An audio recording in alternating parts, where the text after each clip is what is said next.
Hi, in this I'm going to teach you how to never get stuck in job interviews, okay? And the first question I ask someone in order to see if they have any chance of passing a job interview is on whether you used AI to reward your answers, okay? Because if you used AI to reward your answers, even ever so slightly, in my experience, you're doomed to fail even before your interview begins. And the explanation is quite simple. You use someone else's brain, which you cannot take during your job interview. So you can imagine how easy it is to feel brain dead during a job interview, right? The second thing I like to talk about here would be on the topic of selling yourself in job interviews. So you probably heard this advice numerous times that you must sell yourself in job interviews, not picture yourself as the most amazing candidate and whatnot. When in fact, if you take that bluffing to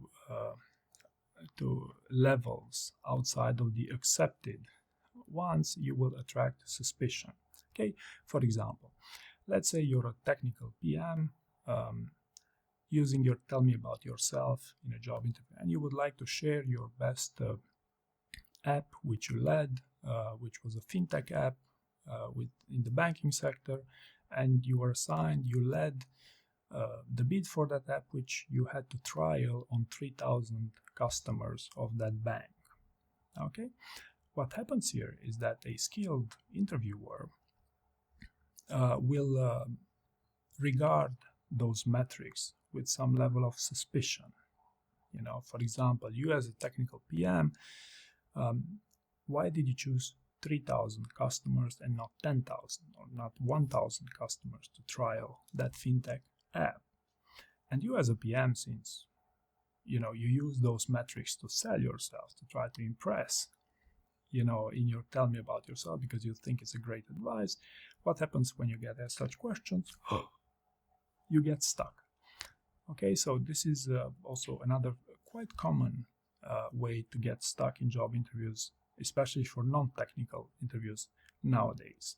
Okay, the third topic I'd like to talk about here, also a super common one in job interviews, is with cheat sheets. Okay, so cheat sheets are only your friend if you're good at cheating.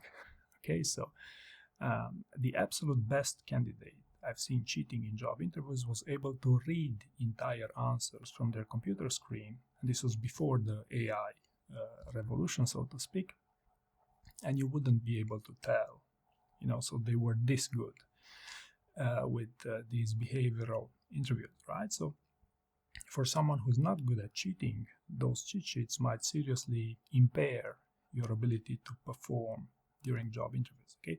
By the way, how do you know you're good at cheating? One test you could use is whether you've been good at cheating in school. If you've been cheating with exams, then chances are you might also be good at cheating in job interviews, right? Next one. In job interviews, there's a misconception that you must project an attitude of strength and an attitude of thinking fast, giving quick, convincing answers. When in fact, in my experience, it's rather the candidates who played slightly dumb who are far more likely to pass it. Okay, what do I mean by this? Well, I mean things such as when they ask you an interview question, well, at least let them finish, then pause, then maybe pause a little bit more on purpose, maybe even take some notes, maybe even write down the question they ask you every single time. Okay, because what happens is, this is how you win the most amount of time to come up with the best possible answer, right? Otherwise, if you hurry up, you risk, things such as answering the wrong question, happens a lot, trust me, or answering with your third best story, right, instead of the first story because you didn't take enough time to answer it, or, it could also answer that you make monumental mistakes in case they set you some sort of trap. Okay, so the long story short, to give your best answers, take your time, and this is the tried and tested method to do well in these interviews.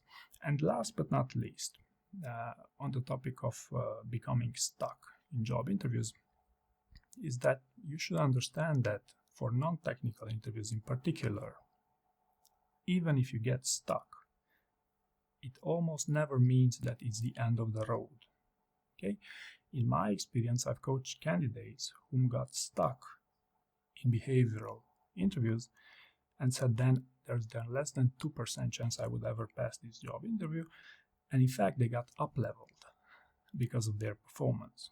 Okay, so it's normal that you get stuck with these job interviews. It's normal for them to put pressure because that's their best way to understand how you perform under stressful environments. But if you get stuck, especially in non-technical interviews, it almost never means it's the end of the road.